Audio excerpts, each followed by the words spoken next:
तो डिस्कस करते हैं what is inbound marketing. Inbound marketing refers to targeted marketing strategies to promote a brand. Some of these strategies are social media marketing, SEO, sending out newsletters, and writing blogs. Inbound marketing is a faster way of reaching out to customers. So, inbound के अंदर हम लोग किस किस तरह का चीज़ों का यूज़ कर रहे हैं? SMM, social media marketing, SEO जो कि हमारा बेस है डिजिटल मार्केटिंग के अंदर, न्यूज़लेटर्स जो कि ट्रेडिशनल वे है हमारा और सबसे ओल्डेस्ट एंड फेमस वे है न्यूज़लेटर्स, है ना, एंड ब्लॉग यानी कंटेंट राइटिंग जो हम लोग करते हैं। सो ये सारी इस तरह की एक्टिविटी जो है हमारी इनबाउंड मार्केटिंग के अंडर में आती हैं। अब इनबाउंड वर्सेस कंटेंट को हम लोग थोड़ा सा देखेंगे। The prime objective of inbound marketing is to make a customer perform an action such as filling out a form और making a purchase. So inbound marketing focuses to creating such a compelling content. But in content marketing, appropriate content is created for the relevant audience and share across different platforms such as social media and blogs. तो एक में content marketing का मतलब क्या होता है कि हम ज़्यादा से ज़्यादा लोगों को अवेयर कर रहे होते हैं अपने प्रोडक्ट और सर्विसेज के रिगार्डिंग। इनबाउंड में हम लोग क्या करते हैं, जो भी हमारे प्रोडक्ट और सर्विसेज हैं उसके लिए हम लोग इनबाउंड के थ्रू इन्फ्लुएंस करते हैं कि यूज़र कोई डिसीजन ले वहाँ से देखने के बाद, ठीक है। सो जैसे देखते हो ना कि क्या होता है कि फ्लिपकार्ट जैसे हम लोग चलाते हैं, लॉन्चिंग ऑन दिस डेट, ठीक है, एक हाइप क्रिएट किया जाता है इनबाउंड के थ्रू। अब सीधी सी बात है, अगर आप फ्लिपकार्ट के ऑलरेडी कस्टमर हो तो आपके पास एक नोटिफिकेशन के थ्रू आपको नोटिफाई कर दिया जाता है, आपके फ़ोन पर एक नोटिफिकेशन होगा और एक बार आप जाके चेकआउट ज़रूर करते हो, लेना हो या ना लेना हो, है ना। तो उस तरह की जो एक्टिविटीज़ हैं वो आपके इनबाउंड के अंडर में आती हैं। Next, content. So importance of content in digital world, तो आपका इंटरेस्ट जनरेट करता है, रिलेशनशिप बिल्ड होती हैं, allow people to know what is happening and bring businesses.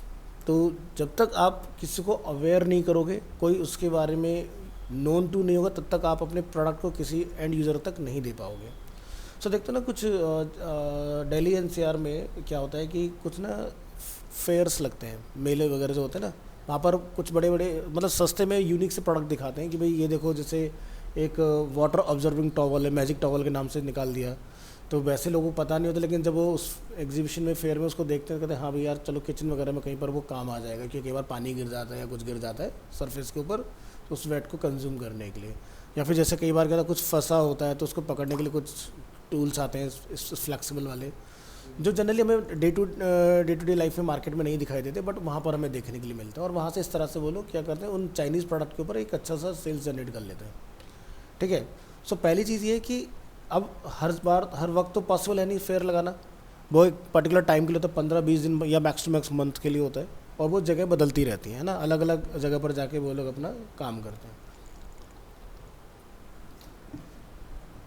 अब इसको ऐसा समझो कि एक XYZ प्रोडक्ट है, लोग उसके बारे में नहीं जानते, आप किसी के सामने उस प्रोडक्ट को ला के रख देते हो। सो कोई भी ना बिलीव नहीं कर पाता उस चीज़ के ऊपर कि ये मेरे लिए बेनिफिशियल होगा या नहीं होगा।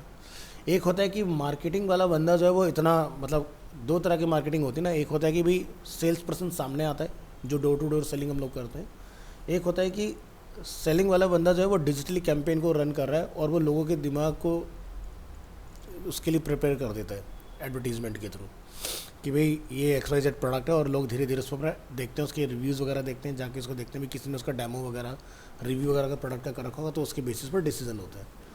अब जैसे एग्जांपल ले लो, जैसे आईफोन है। अब आईफोन हमें पता है आराम से, अगर हम लोग 1 TB का अगर उसका सेगमेंट लेने जाते हैं प्रो मैक्स, तो 180-85 समथिंग का आता है, तकरीबन 2 लाख के आसपास का राउंड फिगर आप मान के चलो उसको, है ना। अब उतना बड़ा आईफोन, अगर आईफोन को कोई जानता ही ना हो तो क्या कोई ख़रीदेगा? कोई भी इन्वेस्ट नहीं करेगा उसके अंदर। बट क्या होता है ना कि हर कंपनी ज़ीरो से शुरू कभी ना कभी करती है। जैसे एग्जांपल आप अगर देखो तो मार्केट में एक टाइम पर 2008, 10, 12 तक की अगर हम लोग बात करें तो नोकिया का ही दबदबा था, ठीक है। लेकिन कभी उन्होंने भी ज़ीरो से शुरुआत की होगी, ठीक है, क्योंकि क्या होता था कि जब हमारे मोबाइल फ़ोन इंट्रोड्यूस हुए इंडियन मार्केट्स के अंदर, तो 2 ही कंपनी थी, या तो मोटोरोला या फिर नोकिया। धीरे धीरे इन सभी के बीच में अपनी जगह बनाई पैनासोनिक ने भी, उसके बड़े छोटे से आते थे फ़ोन, ठीक है। तो इस तरह के बहुत सारे ब्रांड्स आए, सैमसंग आया, LG आया उन्हीं चीज़ों के अंदर। बट जो एक्विजिशन जो था नोकिया का, उसको कोई कॉम्पिटिट नहीं कर पाया। अगर ये ब्रांड एंड्रॉयड के साथ मर्ज ना होते तो ये नोकिया को कभी हटा नहीं सकते थे मार्केट से, ठीक है। तो क्या है ना कि एक चीज़ को हमें समझना बहुत ज़रूरी है कि आप आज नंबर 1 पर हो, ठीक है। नंबर 1 तक पहुंचा जा सकता है, लेकिन नंबर 1 पर बने रहना बहुत मुश्किल है। अगर उन्होंने ऑफ़र एक्सेप्ट किया होता, क्योंकि गूगल को पता था कि नोकिया पूरा इंडियन मार्केट का किंग है, अगर वो मान जाते उस ऑफ़र को, ठीक है, तो वो आज भी नंबर 1 ही होते, कोई उनकी जगह नहीं ले सकता था। बट क्या हुआ कि एक भाई होता है ना कि भाई हमारा जो OS है, ऑपरेटिंग सिस्टम सिम्बियन, वो बेस्ट है, लोगों को चेंज की ज़रूरत नहीं है, ठीक है। ऐसा तुम्हारा मानना था, ठीक है। एंड यूज़र को जब ऑप्शन दिखेगा तो वो तुम्हें रिप्लेस कर ही देगा।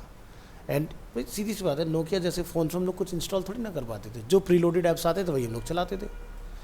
वक्त बदल रहा है, लोगों को चाहिए कि फ़ोन के अंदर, जब ब्राउज़र था तो लोग गूगल चलाना जब लोगों ने स्टार्ट कर दिया तो लोग चाहेंगे ना कि ज़्यादा से ज़्यादा चीज़ें हम लोग फ़ोन के ऊपर ही कर पाएँ। तो लोगों ने एंड्रॉयड की तरफ मूव करना स्टार्ट किया।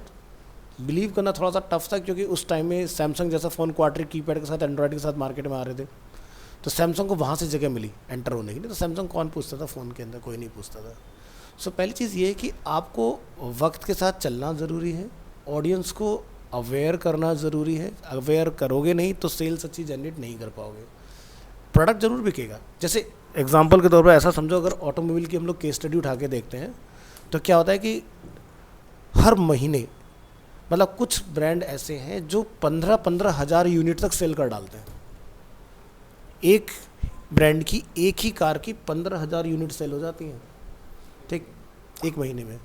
और वहीं पर एक अच्छा खासा ब्रांड होने के बाद भी उसका एक प्रोडक्ट सेल नहीं हो पाता।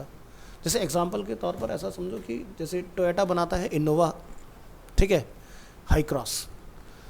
और आज हमें ये पता है कि टोयोटा और मारुति सुजुकी जो हैं ये मिल के काम कर रहे हैं। मतलब उन्होंने अपना इनोवा हाई क्रॉस नाम रखा हुआ है, तो मारुति वालों ने उसका नाम इनविक्टो रखा हुआ है। सेम, सारी feature same, there is no change, सिर्फ लोगों का चेंज है। जब आप गाड़ी के अंदर जब अनरैप करते हो, कोई पार्ट हटाते हो, जो अंदर ब्यूटिफिकेशन हम लोग फैब्रिकेशन करते हैं अंदर, तो किसी टोयोटा की कार में मारुति का लोगो मिलेगा, मारुति कार में टोयोटा का लोगो मिलेगा। क्योंकि जिसके पास जो चीज़ इजीली अवेलेबल हो जाती बन जाती, वो लोग एक दूसरे के साथ शेयर कर रहे हैं अपनी टेक्नोलॉजी। क्योंकि मारुति का जो एक्सपर्टीज़ है वो इंजन के अंदर है। ऐसा नहीं कि टोयोटा का नहीं है, टोयोटा का भी है, लेकिन टोयोटा का गियर बॉक्स में एक्सपर्टीज़ है। टोयोटा जैसे स्मूथ गियर बॉक्स कोई नहीं बनाता है ना। और मारुति का एक्सपर्टीज़ क्या हो गया, इंजन। वैसे देखा जाए तो इंजन मारुति भी नहीं बनाता, मारुति के लिए इंजन कोई और कंपनी बनाती है, ठीक है। मारुति बस क्या है, इंडियन मार्केट में नाम जो है बहुत फेमस हो गया कि रीज़नेबल और आपको अगर फ्यूल एफिशिएंट अगर कोई व्हीकल चाहिए तो हम देते हैं वो। प्लस उनकी जो टेक्नोलॉजी ज़्यादा कॉम्प्लिकेटेड नहीं है, मतलब कभी आपका व्हीकल ब्रेक डाउन हो जाता है कहीं पर तो आप बहुत ईजिली लोकल उससे मैकेनिक से ठीक करा सकते हैं। अब वहीं पर अगर मान लो आप MG हेक्टर चलाते हो, गाड़ी लोडेड है, so many sensors are there, तो जनरली जल्दी से कोई भी ना बंदा उसको टेक्नीशियन देख नहीं सकता जब तक वो फुल इक्विप्ड ना हो उस तरह के स्कैनर्स वगैरह के साथ कि भाई क्या एक्चुअल में फॉल्ट हुआ है। उसके साथ ज़रा सा फॉल्ट होता है तो वो आप मशीन से ही डायग्नोस कर सकते हो, जो उनके लिए स्कैनर डेडिकेटेड डिज़ाइन किए गए हैं, ठीक है। सो क्या हो रहा है कि लोगों का जो ट्रस्ट है 7 सीटर व्हीकल के अंदर, वो इनोवा का एक दबदबा मार्केट में बहुत पहले से बना हुआ है। फैमिली कार में भी देख लो या फिर अगर आप टैक्सी के फॉर्म में भी देखते हो तो भी वही फेमस है।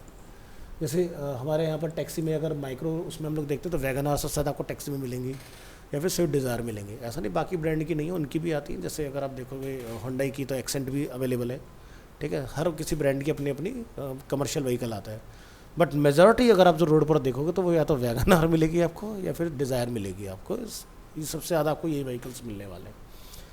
तो क्या है ना कि मारुति जैसे ब्रांड के ऊपर ना इतना महंगा प्रोडक्ट जचता नहीं है, ठीक है।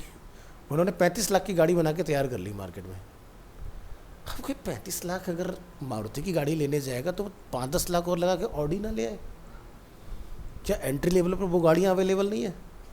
जब मुझे सब चीज़ वही मिलने वाली है तो बंदे को थोड़े से और पैसे डाल के जहाँ बंदा 35 तक अपने आप को स्ट्रेच करे, 5-10 का और स्ट्रेच करेगा अपने आप को। ठीक है, वो जाके वो गाड़ी लिया गया, फिर इनोवा ही क्यों ना लेके आए, मारुति की इन्विक्टो क्यों खरीदी, जबकि दोनों बिल्कुल सेम है। ये सारी चीज़ें तो अगर यहाँ पर अगर आप देखोगे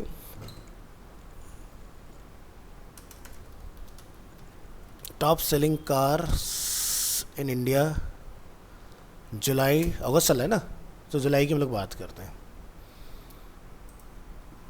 तो क्रेटा तो नंबर 1 पे गई इस बार, 17,000 गाड़ियाँ बेच डाली उन्होंने, ठीक है, सबको पीछे कर दिया। जबकि स्विफ्ट और वैगन आर अच्छी चलती हैं, लेकिन आप देख रहे हो इन्होंने कम नहीं बेची गाड़ी। क्या देख रहे हो, 16,854 कार मार्केट में उतर गई सिर्फ जुलाई में। वैगन आर 16,191, टाटा की पंच नीचे गई, मारुति अर्टिगा और नीचे, ब्रेजा और नीचे, नेक्सन और नीचे, महिंद्रा की स्कॉर्पियो और नीचे गई है। सबसे लो पर कौन सी गई, मारुति की ग्रैंड विटारा, ठीक है। इन्विक्टो कहीं दिखाई दे रही है इस दौड़ में मारुति की, तो आप देख सकते हो कि उसने 800 ही गाड़ियाँ बेची हैं, तो इसलिए उसका जिक्र ही नहीं हुआ यहाँ पर कहीं। तो आप देख रहे हो क्रेटा का अभी ना नया फेसलिफ्ट आ गया मार्केट में फिर से, अभी हाल फिलहाल में उन्होंने नया फेसलिफ्ट लेके आ गए। आप देख सकते हो जून में 16,000 थी, जुलाई 2023 में इनकी सेल्स नीचे थी, और इस बार सीधे आप देख रहे हो 3,000 उसे प्लस का उन्होंने उछाल मारा है सीधे सेल्स के अंदर। सो इंडिया की जो नंबर 1 एक्सयूवी बन जाती है वो क्रेटा बन गई, ठीक है। तो होंडई मार्केट में बहुत ही अग्रेसिवली फास्टेस्ट ग्रोइंग ब्रांड बनता जा रहा है। जबकि हमेशा अगर देखा जाए ना, तो जो विनर रहता है वो ये रहता है आपका स्विफ्ट या वैगन आर, सबसे ज़्यादा बिकने वाली कार्स हैं। अभी क्या है, टाटा पंच और टाटा की नेक्सन, इन्होंने बहुत बढ़िया यूनिट्स अपने सेल किए थे अगर पुराने, अगर हम लोग ग्राफ देखें। बट अभी क्या है कि नेक्सॉन की सेल अब गिरती जाएगी, क्योंकि अगर रिसर्च देखी जाए ना, तो महिंद्रा ने 3XO लॉन्च की, तो 3XO उन्होंने पेट्रोल में लॉन्च किया, वो ईवी में लेके आ रहे हैं। तो नेक्सॉन का जो दबदबा है ईवी मार्केट के अंदर, वो नेक्सॉन का अभी तक एक्सयूवी में। अब जब महिंद्रा का सामने से फेस ऑफ होगा तो इसकी सेल 50% जाने वाली है सीधे सीधे।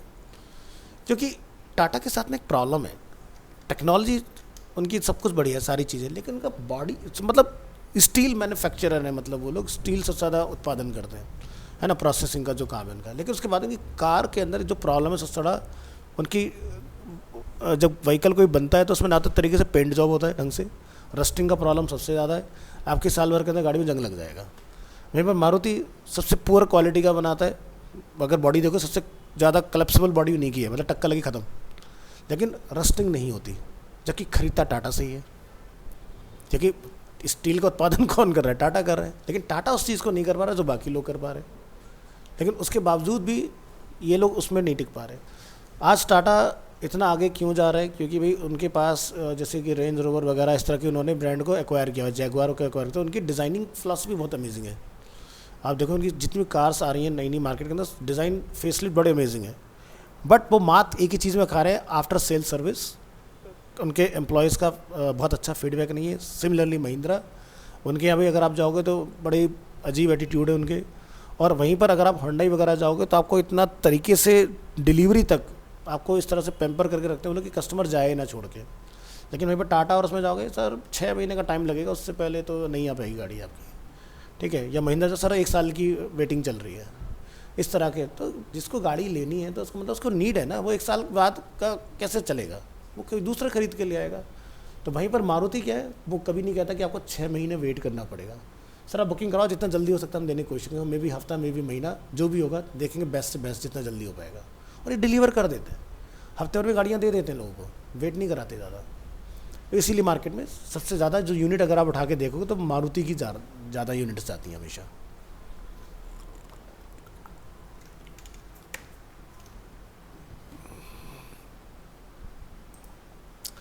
तो मारुति ने स्विफ्ट डिज़ायर दोनों को ब्रेक कर दिया, स्विफ्ट को उसने अलग कर दिया, डिज़ायर को उसने बहुत पहले अलग कर दिया। पहले कंबाइन भी आते थे स्विफ्ट डिज़ायर, तो अब जो उनकी सेडान है वो डिज़ायर के नाम से चलती है, और जो कॉम्पैक्ट में है वो उनकी स्विफ्ट के नाम से चलती है।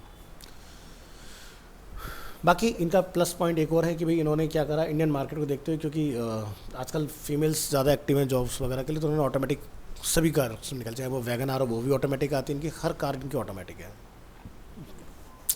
सो ये अपना लेटेस्ट है इसका, ये इन्होंने स्विफ्ट वगैरह का, तो सभी गाड़ियों का यहाँ पर अवेलेबल है डेटा। ठीक है। तो इस तरह से हम लोग यहाँ पर पता लगा पा रहे हैं। तो क्या हो रहा है कि जैसे कि मैंने आपको बोला था कि टेक्नोलॉजी जो है मारुति का सिर्फ क्या है, इंडियन मार्केट में नाम है। जैसे एक टाइम याद होगा आपको कि 2009 में हीरो और होंडा एक ही होते थे। 2010 आया और एंड होते थे दोनों स्प्लिट हो गए। उन्होंने अनाउंस किया कि नहीं, अब से हम लोग अलग काम करेंगे, एक साथ कंबाइन काम नहीं करेंगे। तो हीरो का क्या था इंडियन मार्केट के अंदर? हीरो का इंडियन मार्केट में था एक्विजिशन, यानी कि हीरो बनाता था साइकिल्स। ठीक है। तो जब होंडा बहुत पहले जब इंडियन मार्केट में एंटर होने चाह रहा था, तो उसने ये देखा कि भाई देखो, एक होता है कि ज़ीरो से शुरुआत करो किसी चीज़ की, एक होता है किसी ऐसे को पकड़ो और उसको प्रॉफिट शेयर दे दो और सीधे सब तक पहुंच जाओ। जैसे अगर इंडियन मार्केट में देखा जाए कि कोल्ड ड्रिंक आज की डेट में जो इतनी ज़्यादा फेमस हो गई, तो हमारे यहाँ पर चलता था कैंपा कोला। ठीक है, बेवरेजेस में देखा जाए तो ये पेप्सी, कोका कोला जो है, इन्होंने उसको टारगेट किया कि इसको पकड़ो, ये सबके घर में कैंपा कोला तो पी जा रही है, इसी को पकड़ते हैं और इनके साथ में एक कैरेट अपने भी भेजना चालू करते हैं। तो यानी कि मेरे एग्जिस्टिंग कस्टमर के ऊपर दूसरी कंपनी भी पहुंच रही है डायरेक्ट। जैसे इंडियन मार्केट में देखा जाए, रेनॉल्ट कैसे आया? महिंद्रा के थ्रू आया। उन्होंने महिंद्रा से हैंडशेक किया कि भी हम अपनी कार मार्केट में लॉन्च करना चाह रहे हैं। तो एक उनकी कार आती थी वेरिटो, रेनॉल्ट की। ठीक है, और रेनॉल्ट ने उसको महिंद्रा के शोरूम में रखा। तो मुझे क्या फ़ायदा हुआ? मुझे ना तो कोई शोरूम बनाना पड़ा, ना मुझे कोई सेल्स का बंदा रखना पड़ा। मैंने उनके शोरूम में उनके साथ थोड़ा सा शेयरिंग करके मैंने उनके शोरूम में गाड़ी की जगह बनाई। लोगों ने देखा गाड़ी तो अच्छी लग रही है, ठीक है। फिर उन्होंने इंट्रोड्यूस किया आईफा अवार्ड के अंदर कि हम डस्टर लेके आ रहे हैं, एक्सयूवी इंडिया की पहली। ठीक है, और वो डस्टर जो थी उनकी, आप ये लगा लो कि जहाँ मारुति की ये स्विफ्ट वगैरह जो एवरेज नहीं दे पा रही थी, वो एक्सयूवी होने के बाद, इतना बॉडी बल्की होने के बाद, उन्होंने अपनी गाड़ी के अंदर 17 से 18 किलोमीटर का एवरेज दिया था 2012-13 के अंदर। अब उनको ये दिखे कि भाई लोगों को हमारी एक्सयूवी उन्होंने इंट्रोड्यूस की ढंग से। ठीक है, लोगों को समझ में हमारा प्रोडक्ट। अब कहते हैं अब हम साथ में काम नहीं करेंगे, अब हम अपने शोरूम डालेंगे। तो रेनॉल्ट ने फिर अपने शोरूम बनाने चालू किए। अब क्या इससे महिंद्रा को नुकसान हुआ? नहीं, महिंद्रा को पैसा मिला ना उसका प्रोडक्ट अपने यहाँ पर रख के बेचने का, तो उसको वो प्रॉफिट शेयर मिला। ठीक है, और रेनॉल्ट को उतना संघर्ष नहीं करना पड़ा लोगों तक पहुँचने के लिए। नहीं तो वो शोरूम बनाता, सालों शोरूम को बनाने में लगते, एम्प्लॉय रिक्रूट करने में लगते, टेक्नोलॉजी बाहर की थी, यहाँ ला के बस खाली बेचना था। सिमिलरली हीरो साइकिल बनाता था, उनको पता था भाई घर घर में साइकिल चलती है, तो साइकिल चलाने वाला ना कभी तो ये चाहेगा ना भाई मेरे को भी सुकून हो चलाने में, कुछ ऐसी चीज़ हो जिसमें बैठूँ, रेस दूँ और वो चलने लग जाए। तो हीरो को उन्होंने टेक्नोलॉजी दी अपने इंजन की, होंडा ने। उन्होंने बोला कि भाई सारा कुछ कस्टमर आपका, व्हीकल मेरा, नाम चलेगा हीरो होंडा। बहुत लंबी पार्टनरशिप चली और बाद में जाके वो सेपरेट हो गए।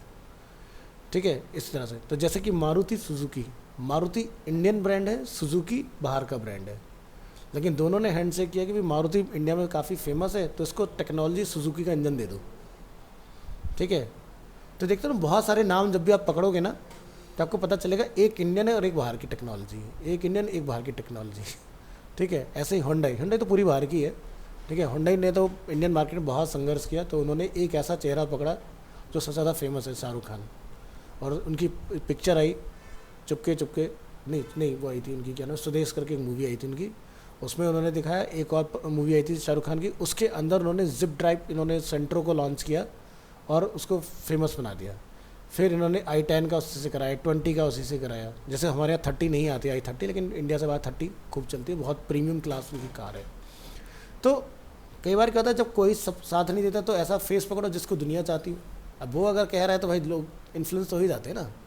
जैसे भाई अगर सीधी सी बात है, आज अक्षय कुमार स्ट्रिंग पी रहा है, ठीक है, तो लोग कहेंगे भाई जो उसके फ़ैन होंगे तो वो भी पी लेंगे, सीधी सी बात। तो ये सारी चीज़ें, तो इस तरह से क्या होता है, हम लोगों तक पहुंच जाते हैं बहुत ईजीली। क्योंकि जब आपका ऐड दिखेगा, देखो सीधी सी बात है, कहावत है बहुत पुरानी, दिखोगे नहीं तो बिकोगे नहीं।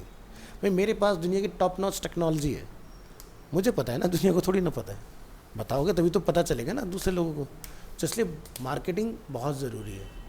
ठीक है, और इसका तरीका यही है कि लोगों को जब तक उसमें इंटरेस्ट नहीं होगा, इंटरेस्ट से मतलब ये है कि उसमें उन्हें अपना बेनिफिट नहीं दिखेगा, तब तक वो उसमें नहीं जाना चाहते। ठीक है, मैं आपको बोलूँ कि भाई ये एक रिमोट है, तुम्हारे पास भी टीवी में रिमोट होगा। मैं कहता हूँ इसमें ये फ़ायदा है जो कि जेन्युइनली है। घर में क्या होता है, बड़ी दिक्कतें आती हैं, टीवी का रिमोट रख के कई बार गुम हो जाता है, मिलता नहीं है। इसमें फ़ीचर ये फाइंड किया जा सकता है, मोबाइल की तरह वाइब्रेट होता है, बीप है इसके अंदर। मैं टीवी के अंदर से इसको ढूंढ सकता हूँ बहुत इजीली, तो रिमोट मुझे मिल जाएगा कहाँ पड़ा है रूम के अंदर। तो फ़ायदा है ना। तो लोग क्या जनरल सबके साथ क्या होता है, बच्चे इधर उधर फेंक देते हैं, बेड के नीचे डाल दिया, ढूंढ रहे हैं, हम लोग परेशान हो रहे हैं। तो अरे यार ये अच्छा फ़ीचर है, रिमोट ढूंढने का टेंशन नहीं है ना, वो सारी चीज़ें। सो इंटरेस्ट जनरेट होगा तो रिलेशनशिप बिल्ड होगी, रिलेशनशिप बिल्ड होगा तो ज़्यादा से ज़्यादा लोगों को आपको जानने का मौका मिलेगा, और आपके पास बिजनेस जो है वो जनरेट होता है इस तरह से, है ना। सो कोई भी ब्रांड, जैसे कि मैं हमेशा कहता हूँ कि चाहे वो कितना अच्छा स्ट्रेटजी बनाए, कितना अच्छा प्रोडक्ट बना ले, लेकिन जब तक उसके पास एक बढ़िया डिजिटल मार्केटिंग एजेंसी नहीं होगी उसके प्रोडक्ट को सेल कराने के लिए, तब तक उसके प्रोडक्ट को कोई नहीं खरीद पाएगा, है ना। सो इसीलिए आज के डेट में कंपनियां क्या करती हैं, जैसे वीवो हो गई, शाओमी हो गई कंपनी, ये सब क्या करती हैं कि भाई स्टोर टू स्टोर बेचने का झंझट मत करो। आपको अगर इंडिया में 3000 स्टोर है, 3000 स्टोर तक इन्वेंट्री पहुंचानी पड़ेगी ना, छोड़ो, सीधे फ्लिपकार्ट के बात चलते हैं। उसका अपना खुद का डिलीवरी नेटवर्क है, उसको सीधे बोलते हैं भाई हमारा T20 वीवो V40 लॉन्च हो रहा है, ठीक है। उन्होंने अभी इंडिपेंडेंस डे पे उन्होंने अपना नया फ़ोन लॉन्च किया V40 के नाम से, उनकी V से सीरीज चलती हैं। सो V40 फ़ोन उन्होंने वहाँ पर लिस्ट किया और एक ही दिन में उन्होंने स्टॉक आउट कर दिया बना के। तो आज के में ऑप्शंस है ना हमारे पास कि कहाँ ऐसे काम किया जाए जहाँ से एकदम ज़बरदस्त काम हो जाए, एकदम वायरल वाला तरीका। फ़ोन की नीड हर किसी को होती है। आज के में कंपनियाँ क्या करती हैं, बाईबैक पॉलिसी निकालती हैं कि भाई 1 साल के अंदर अगर आपने ये फ़ोन लिया और बेच दिया हमें, तो हम आपका 25% प्राइस कम करके 75% नया फ़ोन अपग्रेड कर लो। कोई भी आपका 20,000 का फ़ोन है तो आपके 15,000 रुपये आपको मिल जाएंगे और नया फ़ोन अपग्रेड कर लो कोई भी। तो साल भर चला लिया फ़ोन, सीधी जाते है 1 साल चला जाता है, उसकी परफॉर्मेंस डाउन होती चली जाती है, ठीक है। तो ये सारा आईफोन वाले क्या करते हैं, अपग्रेड हर साल क्यों करते हैं, हर 2 साल में अपग्रेड क्यों करते हैं, उसके पीछे का रीज़न ये है क्योंकि परफॉर्मेंस डाउन होने लग जाती है। क्या जैसे जैसे अपडेट आएंगे कैमरा खराब होता जाएगा उसका। और आईफोन एंड्रॉइड में तो फिर भी आप अवॉइड कर सकते हो, एंड्रॉइड आईफोन में तो आप अवॉइड ही नहीं कर सकते। अपडेट आएगा तो लेना ही पड़ेगा आपको, आपके पास चॉइस नहीं है कि मैं उसको स्किप कर दूँ, बाद में कर लेंगे, ठीक है। नहीं तो वो एक टाइम ऐसा आ जाता है कि स्क्रीन पर आके अपडेट आपका लॉक ही रहेगा कि भैया इससे आगे नहीं चलेगा भैया, ठीक है। तो नेक्स्ट क्लास में लोग आगे डिस्कस करेंगे टाइप्स ऑफ कंटेंट क्या क्या होंगे, जैसे कि आर्टिकल्स होते हैं, ब्लॉग्स होते हैं, वीडियोज़ हैं, इन्फोग्राफिक्स हैं एंड इमेजेस हैं, ठीक है। इस तरह से इन चीज़ों को ऊपर डिस्कस। तो अभी हमने फंडामेंटल समझा कि कितना ज़रूरी है कंटेंट को मार्केट करना और इनबाउंड मार्केटिंग, ठीक है। 2 तरह की होती है, इनबाउंड एंड आउटबाउंड, ठीक है। तो डिस्कस